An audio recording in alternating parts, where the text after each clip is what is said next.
Bien, bonjour à tous. Donc effectivement, je vais tâcher de répondre et d'éclairer le sujet du fluor par rapport au monde de la pharmacie et du médical, et puis les conséquences que cela a pour l'industrie de la chimie organique qui fait précisément les principes actifs pharmaceutiques.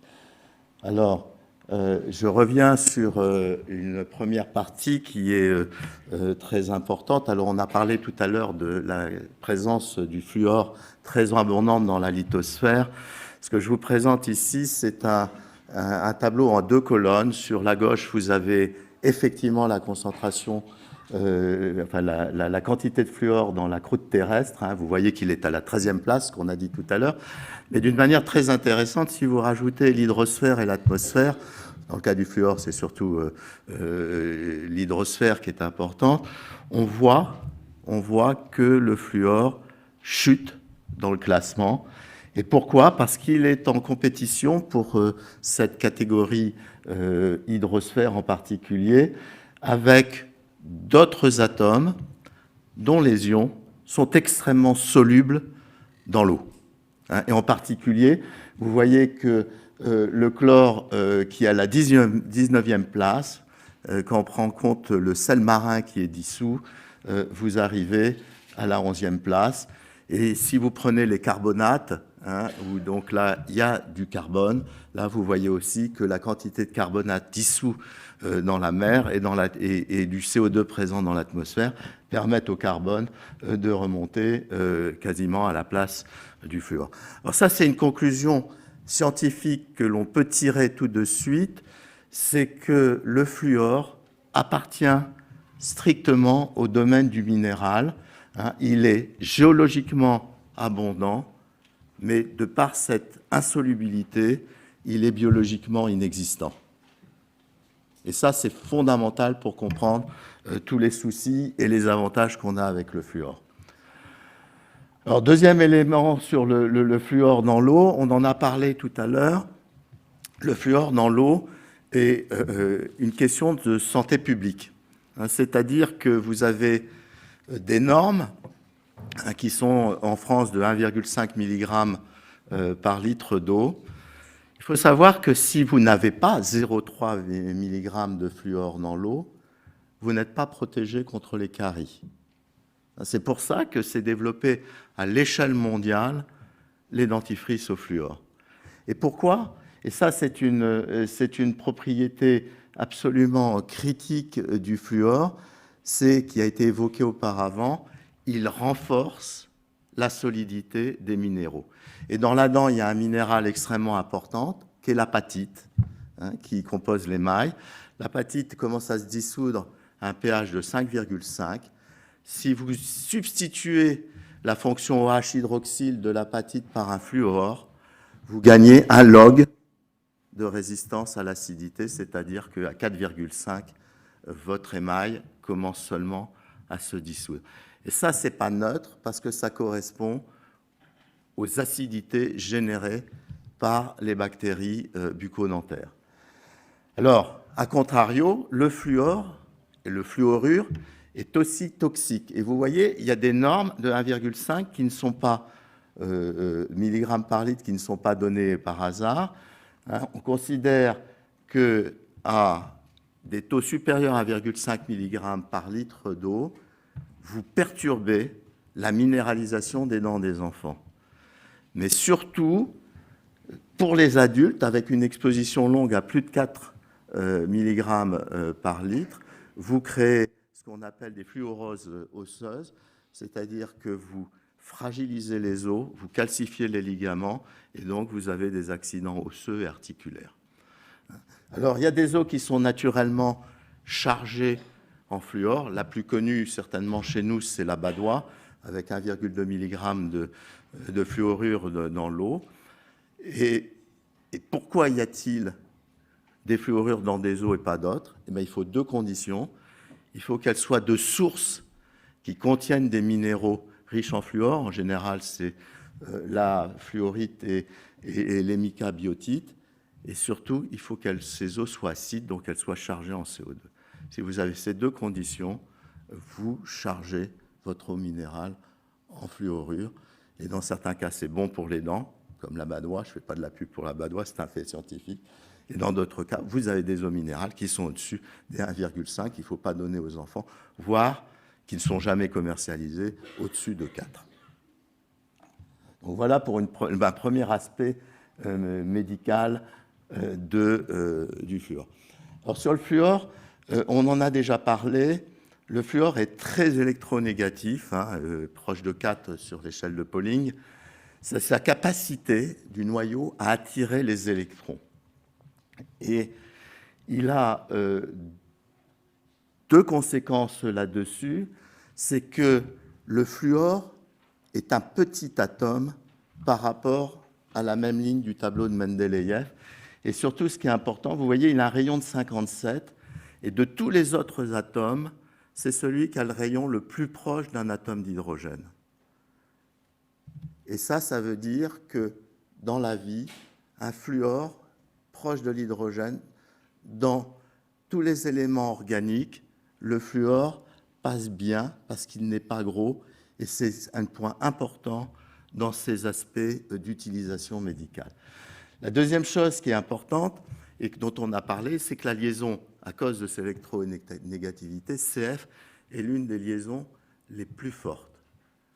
Alors, elle est quasiment indestructible. Pour la détruire facilement, il faut chauffer à plus de 1100 degrés en présence d'oxygène. C'est ce qu'on appelle l'incinération. Donc ça lui donne une force et une résistance extrêmement importants. Et puis, ça c'est un point sur lequel je voudrais revenir. On a parlé de dipôle tout à l'heure. Lorsque les atomes ont tous la même électronégativité, ça veut dire que, d'un point de vue statistique, la charge positive du noyau et la charge négative des électrons se confondent. De l'extérieur, on voit une charge neutre. Lorsque vous avez un atome qui est plus électronégatif qu'un autre dans une liaison, comme le CF, d'un côté, vous allez faire apparaître une charge négative et de l'autre côté, vous allez faire apparaître une charge positive à distance. C'est ce qu'on appelle le dipôle. Mais surtout, cette séparation des charges va créer un champ électrostatique. Et ça, en biologie, c'est extrêmement important parce que cette charge électrostatique va perturber les atomes environnants, par exemple dans une enzyme, et va créer des liaisons faibles par champ électrostatique. C'est ce qu'on appelle les interactions de Van der Waals ou les interactions des liaisons hydrogènes. Et c'est ça qui explique l'affinité de certaines molécules pour des récepteurs ou pour des enzymes et qui sont la clé de toute la stratégie pharmaceutique avec le fluor. Alors, juste un mot sur certains PFAS qui posent problème.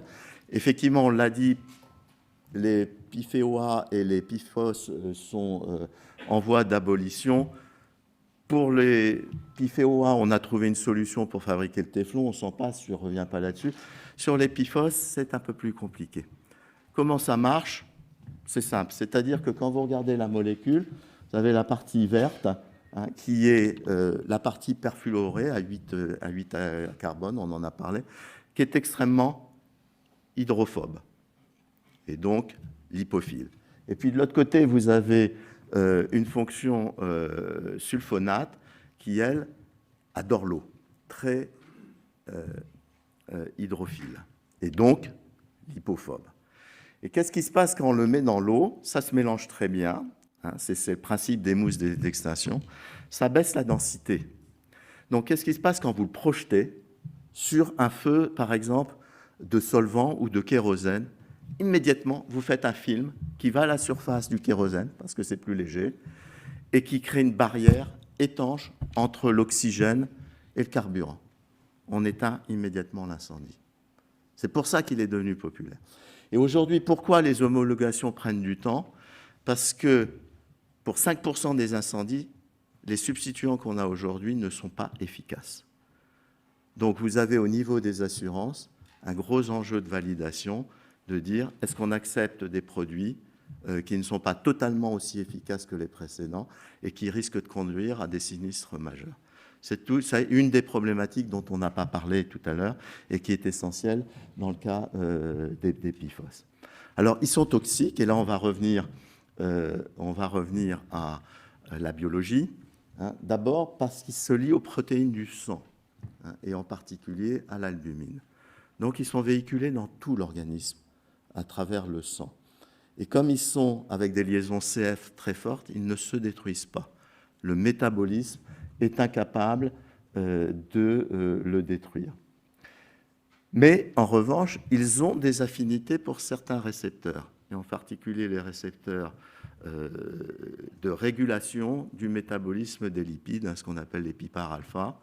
Et donc, vous avez des accumulations de graisse qui peuvent conduire à des accidents cardiovasculaires. Vous avez également une deuxième affinité qui est très gênante, c'est pour les molécules qui transportent les hormones, et en particulier pour la transthyrétine, hein, qui est dans le jargon le TTR, qui transporte les hormones thyroïdiennes et T4. Conséquence, vous avez des problèmes de croissance, vous avez des problèmes de métabolisme. Et puis, chose dont on parle de plus en plus maintenant, c'est qu'ils ont la capacité non seulement de traverser les membranes cellulaires, ça a été dit tout à l'heure, mais ils s'insèrent carrément dans les membranes cellulaires, en particulier les neurones. Ils vont perturber les signaux neuronaux ou les ralentir, et ça se traduit par des pertes de concentration ou des pertes de mémoire si vous en avez trop dans le sang. Alors, on va prendre un premier exemple de ce que le fluor a apporté à la chimie pharmaceutique et à la pharmacologie. Alors, vous avez ici sur l'écran 4 principes actifs très connus qui servent à soigner ce qu'on appelle les ulcères gastriques, qui sont en fait des inhibiteurs de la pompe à protons, les ulcères étant provoqués par une surproduction d'HCl par l'estomac. Alors, le premier qui a été fait, c'est la lovastatine. Et en fait, la lovastatine était ce qu'on appelle une prodrogue, parce que dans le rectangle rouge, vous avez ce qu'on appelle le pharmacophore, c'est-à-dire la partie qui permet d'obtenir l'interaction pharmacologique souhaitée pour empêcher la surproduction de protons. Alors, comment ça marche ? Vous ingérez votre anti-ulcéreux. Il n'agit pas au niveau de l'estomac, contrairement à ce qu'on peut penser. Il doit franchir l'estomac, et ensuite il est absorbé par l'intestin, il passe dans le sang, il est véhiculé dans tout le corps, mais au niveau des vaisseaux sanguins de la paroi de l'estomac, il subit une transformation, il s'hydrolyse en sulfonamide, et la sulfonamide inhibe l'enzyme qui fabrique les protons. Et il l'inhibe d'une manière irréversible. Donc, l'action, c'est vous interrompez un certain nombre d'enzymes qui ne fonctionnent plus, et donc vous avez moins de protons produits. Alors, pardon, je suis complètement en train de dire des bêtises, je suis sur l'autre transparent, je retire tout ce que j'ai dit, vous devez être complètement perdu, je suis désolé. Là, on parle des hypolipémiants, alors je retire ce que j'ai dit. Alors, c'est bien, le chromophore est toujours valable, mais là, le but du jeu, c'est l'inhibition des enzymes qui fabriquent le cholestérol et qui sont dans la chaîne lipidique. Alors, donc, ce que l'on a fait, on a identifié ce qui était le pharmacophore. Hein, vous voyez, c'était une lactone qui s'ouvre et qui ferme un acide carboxylique avec 3 fonctions hydroxy, qui ont une position spatiale très importante pour que ça fonctionne.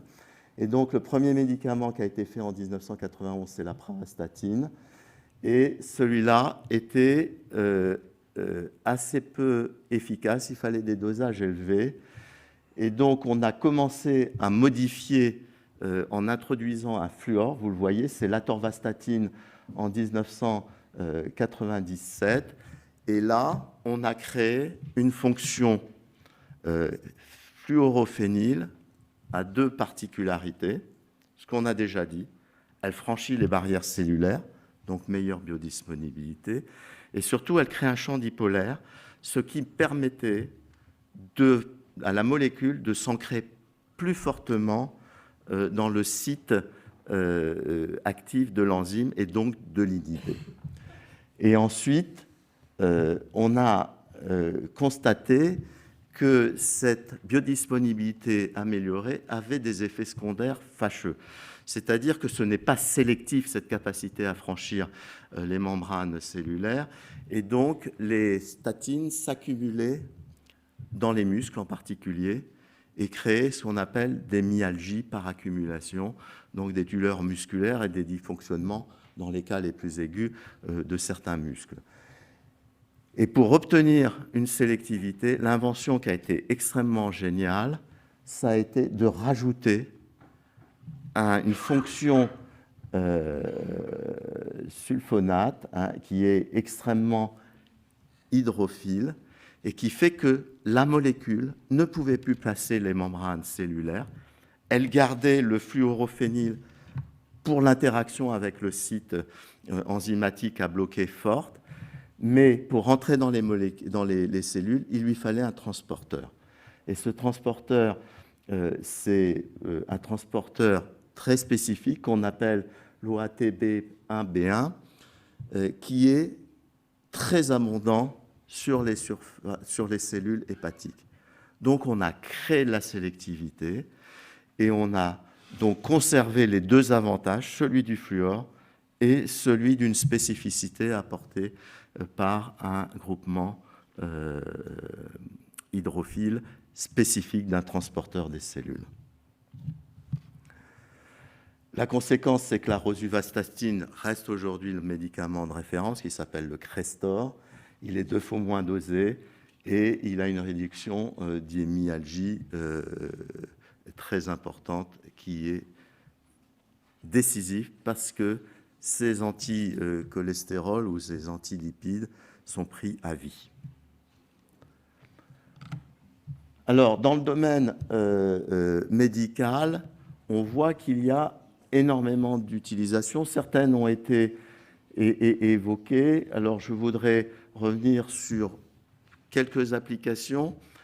D'abord, le PTFE, et notamment le PTFE expansé, il est, comme tout le PTFE, totalement biocompatible, c'est-à-dire que l'organisme ne le rejette pas. Et ça, c'est absolument clé quand vous devez implanter un corps étranger dans l'organisme, notamment en chirurgie réparatrice.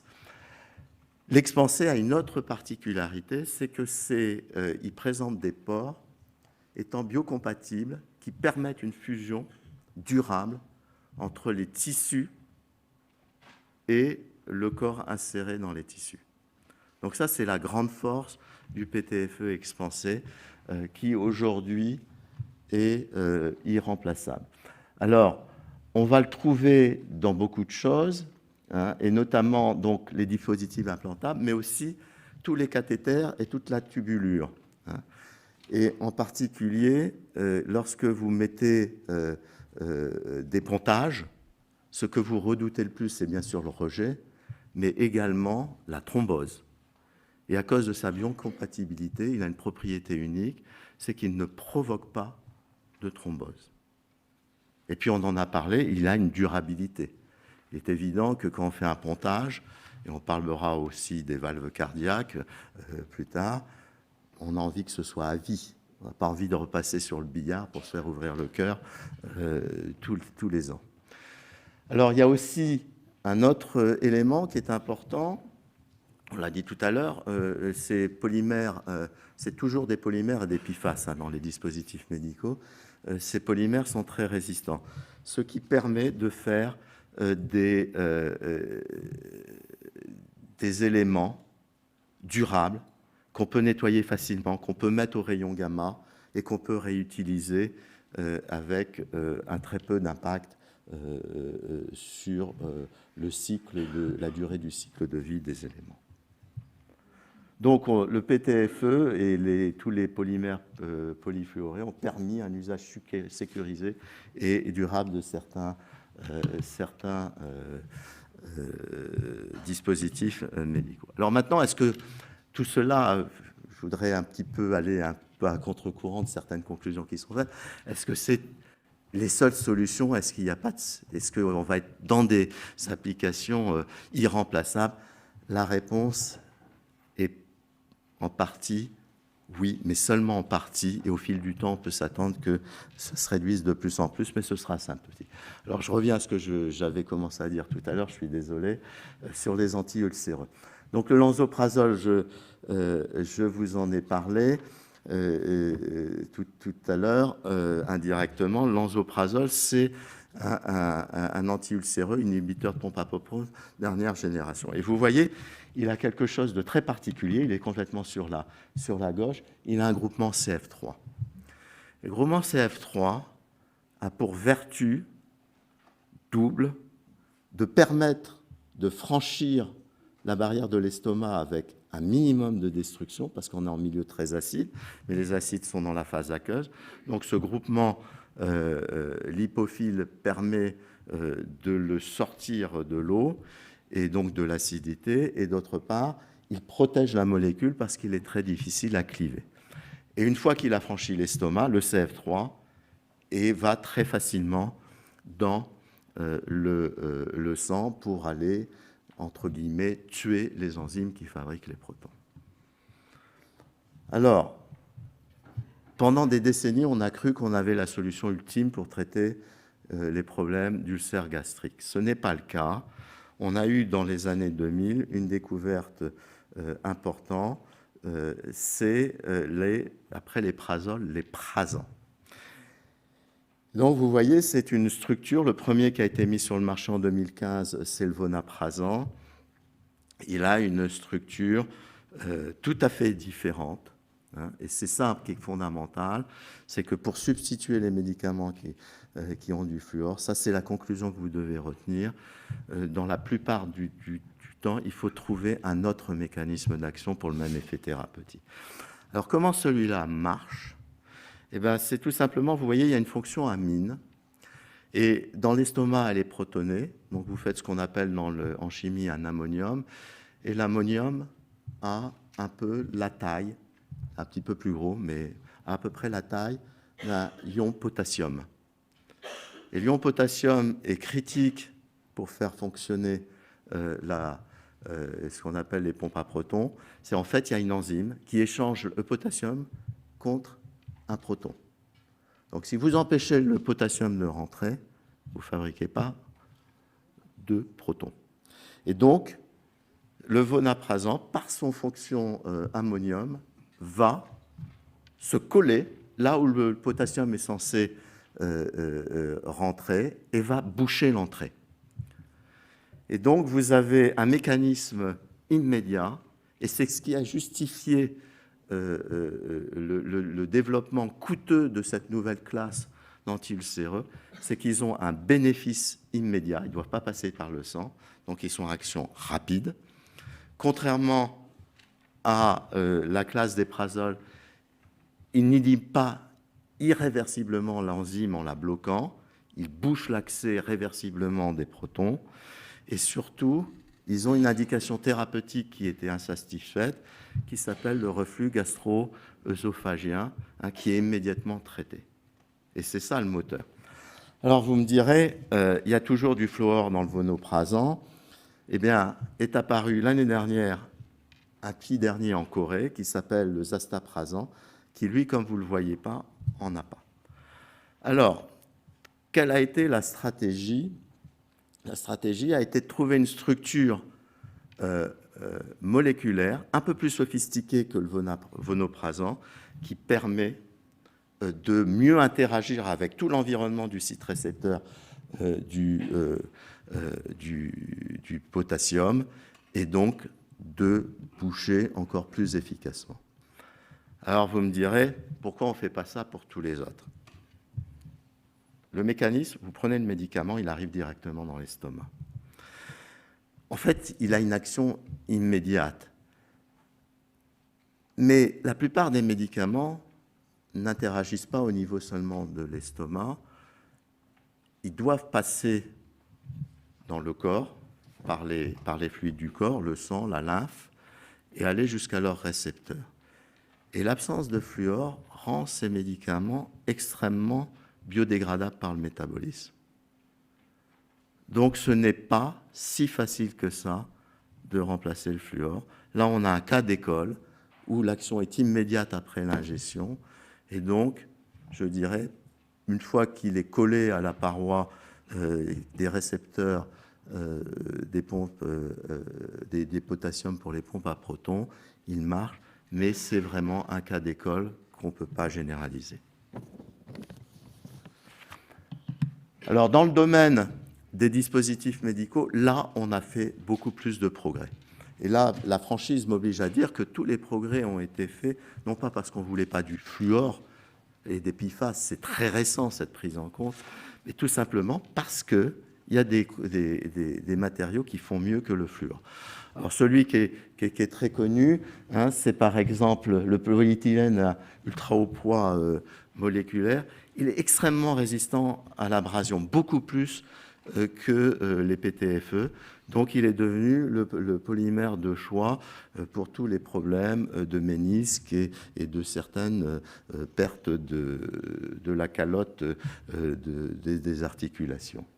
Donc ça, c'était très clair. Hein. Pour les prothèses vasculaires, on a des solutions à partir de polyester, hein, c'est ce qu'on appelle le Dacron. Alors ça, c'est pas universel parce que sur les petits diamètres, ben malheureusement, il a une bonne biocompatibilité, mais il provoque des thromboses. Donc on va le réserver pour les gros tubes. Mais pour tous les petits tubes, on est encore obligé d'utiliser les polyfluorés. Et puis celui qui est probablement ce qui va nous ouvrir des solutions en plus grand nombre, c'est le cas des prothèses valves cardiaques. Alors ça, c'est très important. Les valves cardiaques, vous avez une image, c'est un dispositif du cœur qui s'ouvre quand le sang doit rentrer dans le cœur et qui se referme quand le cœur se contracte pour expulser le sang dans les artères.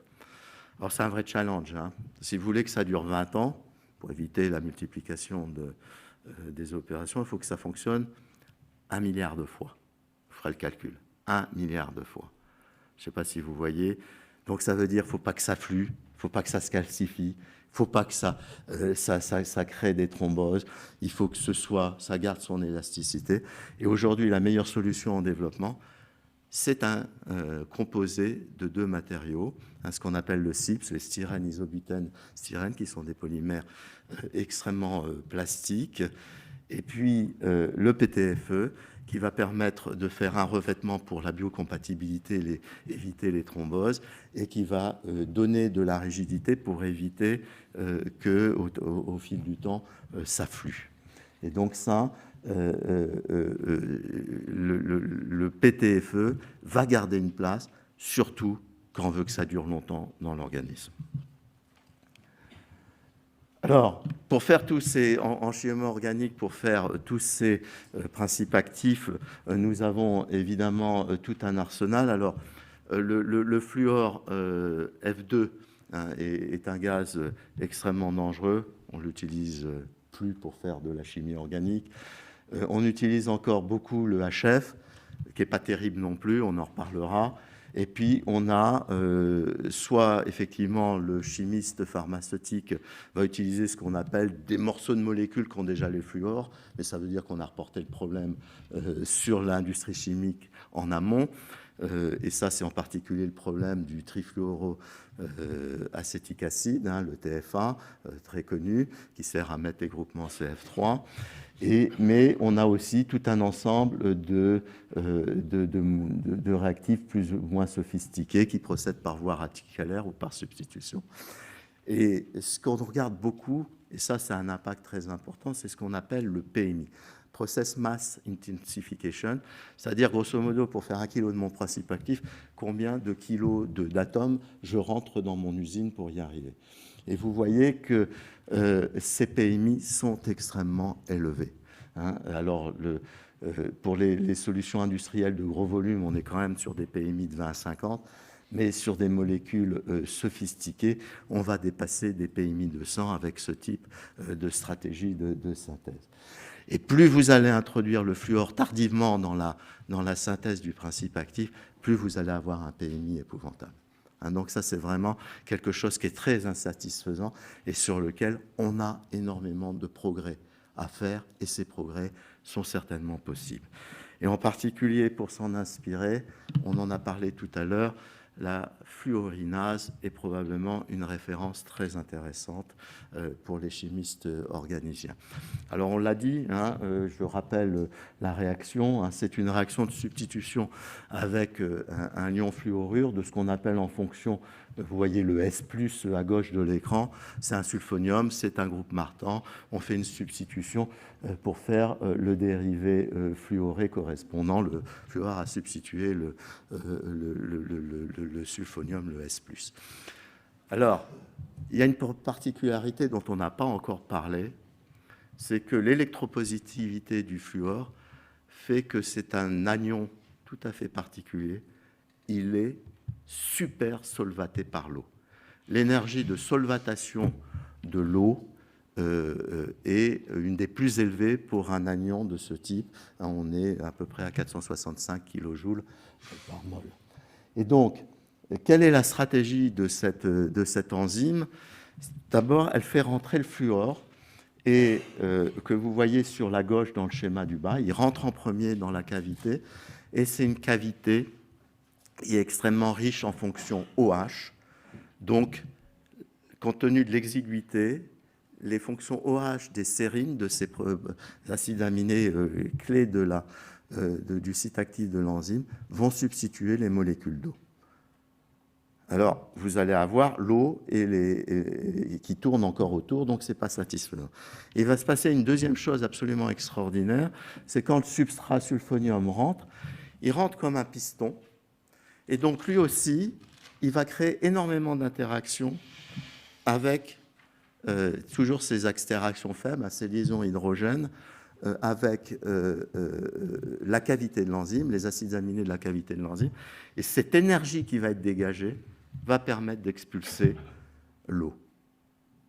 Et ça, c'est une stratégie qui n'est pas utilisée en chimie organique, c'est comment contourner cette solvatation des ions fluorure et être en milieu aqueux, et éviter tous les solvants toxiques. Donc ça, évidemment, ça a donné beaucoup d'idées, parce que si vous recyclez l'enzyme, vous êtes sur des PMI proches de 1. Donc vous n'avez pas du tout de gâchis